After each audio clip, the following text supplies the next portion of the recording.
দর্শক স্বাগত জানাচ্ছি সংবাদের পাতার পক্ষ থেকে। আপনাদের মাঝে এই মুহূর্তে আমি উপস্থিত আছি এম এ জাব্বার। দর্শক, আমরা মানুষ গড়ার কারিগর বলতে কাকে বুঝি? মানুষ গড়ার কারিগর বলতে আমরা তাকেই বুঝি একটি স্কুল বা বিদ্যালয়। সেই স্কুল আর বিদ্যালয় যদি থাকে ভূতের ছায়া, তাহলে বিষয়টা কেমন হয়? আসলে দর্শক, আপনাদেরকে যে বিষয়টা নিয়ে আজ আপনাদের মাঝে উপস্থিত হয়েছি, একটি বিদ্যালয়ের একজন সহকারী শিক্ষকের বিষয় নিয়ে। একজন স্কুলের শিক্ষক যদি সঠিক শিক্ষাদানের মাধ্যমে প্রবাহিত হয়, সেখান থেকে আমাদের কোমলমতি যে শিশু বাচ্চারা শিক্ষা লাভ করে, একটি সময় সেখান থেকে সে অবস্থান থেকে কিন্তু সে একটি সঠিক মানুষত্ব রূপান্তরিত হয় সঠিক শিক্ষাদানের মাধ্যমে। কিন্তু সে শিক্ষক যদি কোনো অনিয়মের মধ্যে গিয়ে অবস্থান তৈরি হয়, তাহলে সেখান থেকে আমাদের শিশুরা যারা আছে, কোমলমতি শিক্ষার্থীরা, তারা কি শিক্ষা নেবে সেই শিক্ষকের কাছ থেকে?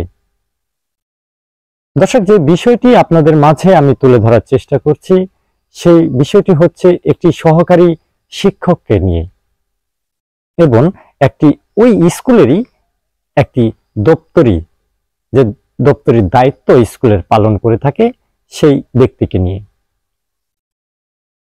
দর্শক, যে ঘটনাটি ঘটেছে শরীয়তপুর নড়িয়া উপজেলার ঘড়িসার ইউনিয়নের যে ৩ নং ওয়ার্ডটি আছে, সেই ৩ নং ওয়ার্ডে কিন্তু স্কুল আছে। সেই স্কুলের একটি ঘটনা আপনাদের মাঝে আজ তুলে ধরার চেষ্টা করব। আশা করি ততক্ষণ আমাদের সঙ্গেই থাকবেন। একটি সামান্য ঘটনাকে কেন্দ্র করে একজন স্কুলের দপ্তরি, যিনি স্কুলের শুরুর টাইম থেকে শেষ অবধি টাইম পর্যন্ত কিন্তু একটি স্কুলের সকল ধরনের কার্যক্রম তিনি পরিচালনা করে থাকেন, এমনকি সেই স্কুলের বিশেষ যে দায়িত্বগুলো আছে, তিনিও কিন্তু অনেক সময় সেইগুলো দায়িত্ব পালন করে থাকেন।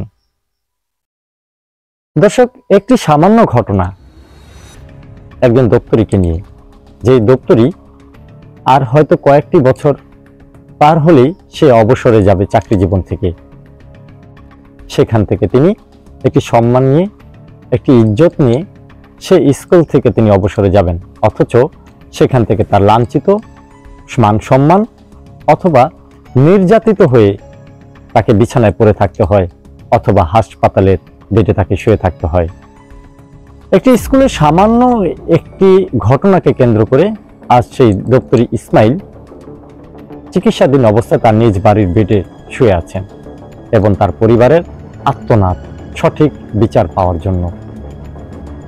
আসল দর্শক, আপনাদের মাঝে আমি যে বিষয়টা মূলত তুলে ধরার চেষ্টা করছি, একজন স্কুলের শিক্ষকের বিষয় নিয়ে। আমরা শিক্ষকের কাছ থেকে যে বিষয়টা শিখব, আমাদের শিশুরা যেখান থেকে সঠিক শিক্ষা গ্রহণ করে সঠিক মানুষ রূপে তারা সেই স্কুল থেকে বের হয়ে আসবে। কিন্তু সেই শিক্ষকের যদি এই ধরনের অপকর্ম যদি সেই সমস্ত শিক্ষার্থী কোমলমতি শিশুদের চোখে ভাসে, তখন তাদের অবস্থান রূপটা কি হয়ে দাঁড়ায়? দর্শক, সেই প্রশ্ন আপনাদের মাঝে। চলুন আপনাদের নিয়ে যাই সেই ইসমাইলের অবস্থানগুলো তুলে ধরার জন্য। তিনি তার বেডে কি অবস্থানে আছেন, অসুস্থ অবস্থায়, এবং তার পরিবার আত্মনাদ আপনাদের মাঝে তুলে ধরার চেষ্টা করছি।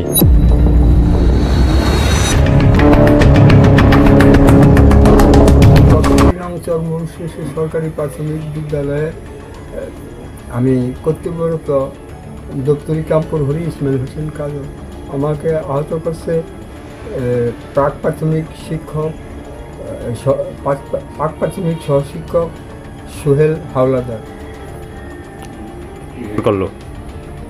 মারধর করছে।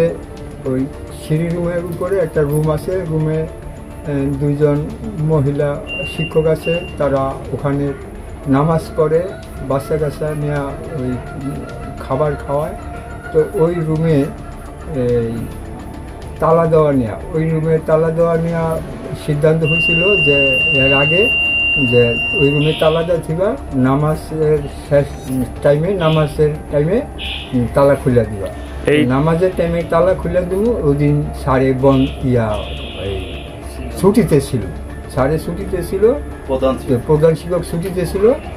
পরে আমি চা বানিয়ে খাওয়াইছি বেলা 12টার দিকে, 28/10 তারিখে বেলা 12টার দিকে আমারে বলে, চা খাওয়ার পরে বলে যে ওইটা রুমে গিয়া তালা দিতে হয়। এই আমি কি তালা তো নাই, তালা ছাড়ে আসুক, তালা কিনে আনুক, তালা আনলে আমি দিব হলে। তারপরে বলছে যে তাই লাইব্রেরির তালা তো এখন লাগতেছে না, লাইব্রেরির তালা নিয়ে খুলে দিয়ে আসে। তো লাইব্রেরির তালা খুলে নিয়ে দিতে রয়েছি। দিছি করে গিয়া দেখি ফারজানা আক্তার সহশিক্ষিকা, ফারজানা আক্তার তার বাচ্চাকে খাবার খাওয়াইতেছে। আমি বলছি যে তালা দিতে কইছে ম্যাডাম, আপনার সামনে তো নাকি সিদ্ধান্ত হয়েছে। তো আমি তো ছিলাম না, আপনার সামনে সিদ্ধান্ত হয়েছে, তাই তালা দিতে কইছে লাইব্রেরির এই তালা নিয়া শিশু শিক্ষক, পাক প্রাথমিক শিক্ষক। তো আমি কয় আমার 5 মিনিট সময় দেন, আমার বাচ্চারা তো খাওয়াইতেছি, খাওয়াই দিতে খাওয়াই লয়ে আইসে পরে আমি তালা দিছি। ওই সময় আমাদের সহশিক্ষক মৌসুমী আকবর ছিলেন নিচে। তো মৌসুমী আকবর আইয়া দেখে তালা দেওয়ার দিকটা জিজ্ঞেস করছে সোহেল স্যারের, কে তালা দিছে? আমি তালা দিছি। এই আমার উপরে ক্ষিপ্ত হইয়া আইয়াকে আমি কি কইছে প্রধান শিক্ষক তালা দিতে বলছে। আমি বলছি গ্রিন ডিলের গাছ এলায় একবার কলারটা ধরছে পরে আমি দম ছাড়তে পারি না, শ্বাসরুদ্ধ করছে। আমার মারিলে তো পরে হাসি আমার কোনো শব্দ হয়েছে, শব্দের পরে আমার ম্যাডাম এসে আর পাড়াপতি ওয়াইফ এসে আমার বাসায় ম্যাডাম আইয়া মৌসুমী আকবর আইসা পারলে তুই আমারে ওনারে মানুষ সহশিক্ষিকা মৌসুমী আকবর আইসা বলে যে পারলে তুই আমারে ওরে মানুষ এই করে আমার আইয়া উনি উদ্ধার করে পরে কিল ঘুষি মারছে, এখানে ঘুষি মারছে কলার দেখে আমার মানে আমি শ্বাস নিতে পারি না। এরপরে আমি অসুস্থ হয়ে পড়ি। পরে আবার ওই পাশের বাড়ি হামিদুল্লাহ ভাই স্ত্রী মমতাজ বেগম উনি আসা আমারে বলে যে ওনারে মারো স্কিল দিতে, ওনার লোকে প্রতিনিয়ত এরকম করে স্কিল দিতে, এরকম বলছে।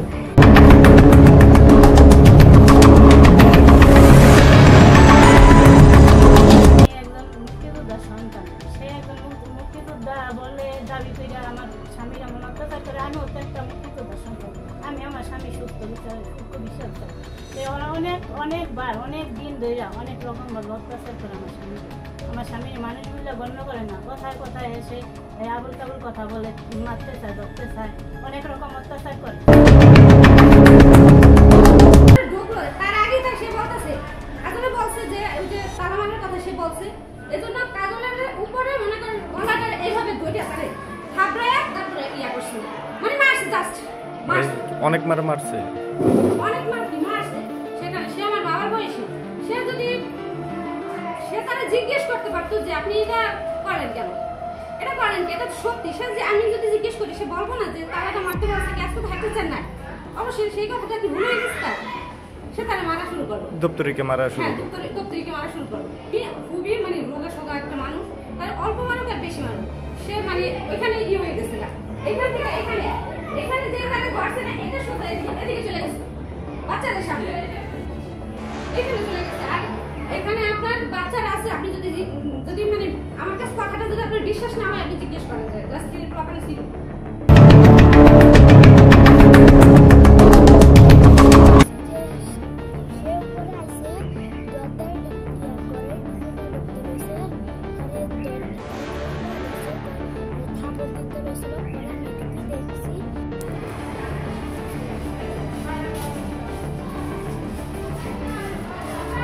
দর্শক, স্কুল নয় যেন নির্যাতনের, সহিংসতা ও ক্ষমতার অপব্যবহার।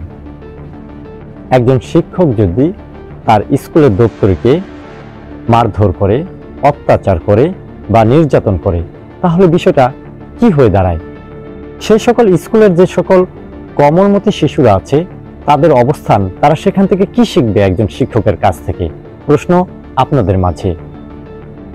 আমরা গিয়েছিলাম সেই স্কুলের এই ঘটনাকে কেন্দ্র করে, যে ঘটনাটি হচ্ছে একটি স্কুলের তালাবদ্ধ নিয়ে যে দপ্তরিকে নির্যাতনের শিকার হতে হলো।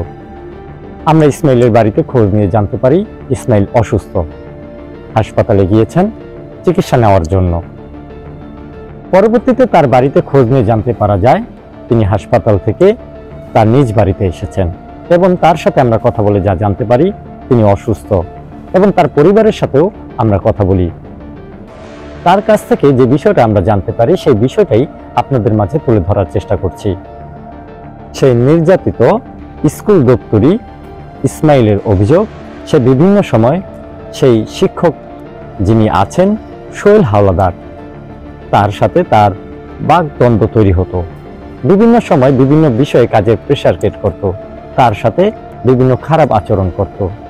কিন্তু গত 28 তারিখে একটি রুমের তালাবদ্ধ এবং তালা খোলা নিয়ে তার সাথে সামান্য কথা নিয়ে ঝগড়া সৃষ্টি হয়।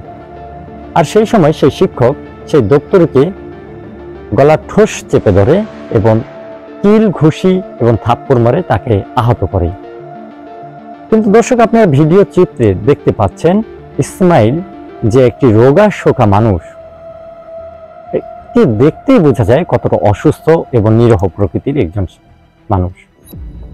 তাকে যদি কিল ঘুষি বা তার গলা কণ্ঠস্বর চেপে ধরা হয়, সেই মুহূর্তে মানুষটা কতটা অসুস্থ বোধ হয়ে পড়তে পারে। হয়তো কোনো একটি বড় ধরনের ঘটনাও ঘটে যেতে পারত। দর্শক, এই ঘটনাকে কেন্দ্র করে যে স্কুলের ছোট ছোট শিক্ষার্থীদের মাঝেও আতঙ্ক সৃষ্টি হয়েছে, এবং সেই স্কুলের আশেপাশের যে সমস্ত পরিবারগুলো বসবাস করে তাদেরও আছে নানা অভিযোগ। সেই অভিযোগও আপনাদের মাঝে তুলে ধরার চেষ্টা করব। আবার এই যে একটা মহিলা দোকান দেয় হাইওয়ার লগে আছে, এর ভিতরে ইয়া করলাম মতন আমরা করলাম, তা আপনি হারে খাবো দিলেন কেমন? এই মহিলাও কান্দে, মহিলা মাস্টারও কান্দে, আবার হাইও কান্দে। কারণ যারা আমরা করলাম তা হারে আপনার খাবো দেন কেমন? আপনাকে তো এটা করে না। তো এই বিষয়টা আমার ছেলে কইছে যে স্যারের দপ্তরিয়ে মারছে, ঠিক আছে। আবার হেরা ঠিক মতো ক্লাস করে না, ঠিক আছে। হেরা চোটপাট করে লাইব্রেরিতে, হেরাহেরি লাগিয়ে থাকে, ঠিক আছে। এলাকায় বলবেন আতঙ্ক ভোগ করে এই জন্য আমরা কইছি যে এই স্যার থাকাই ঠিক নেই জায়গা, এই স্যার দরকার নেই।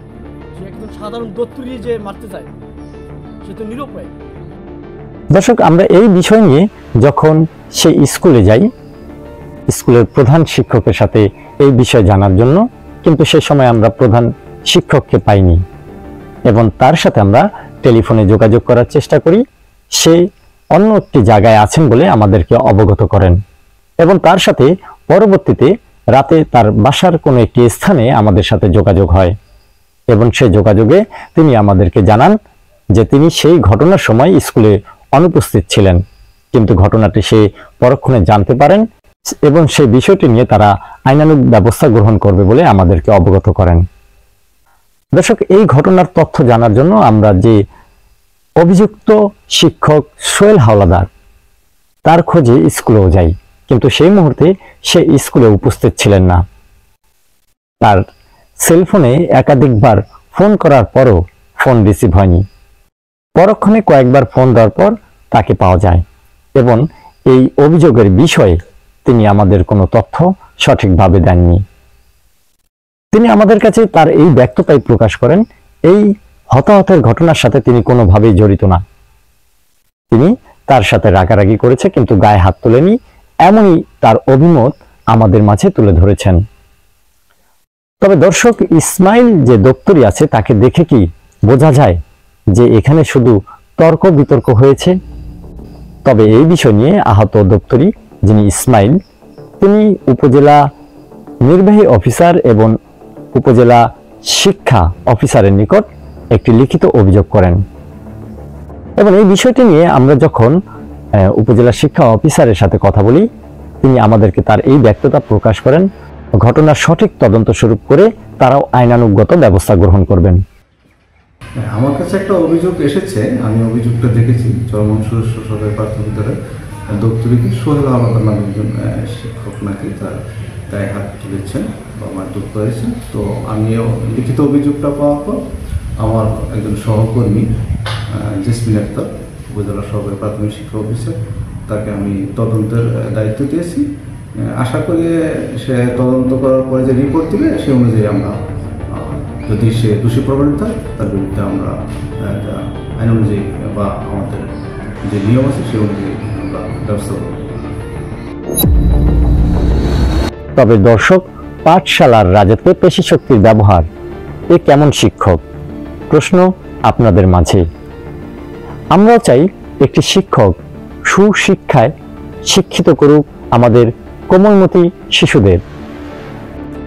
একজন শিক্ষকের এরকম আচরণ দেখে আমাদের যে কোমলমতি শিক্ষার্থীরা আছে, শিশুরা আছে, সেই শিক্ষকের কাছ থেকে এই ধরনের আচরণ দেখে তারা যেন বিঘ্নত না হয়, সেই আশাই কাম্য করি।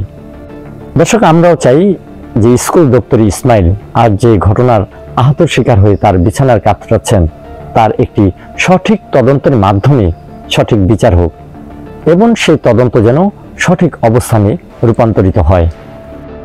দর্শক, আজ এই পর্যন্তই। আবারও কোনো ঘটনার চিত্র নিয়ে আপনাদের মাঝে তুলে ধরব। এতক্ষণ আমাদের সঙ্গে থাকার জন্য ধন্যবাদ।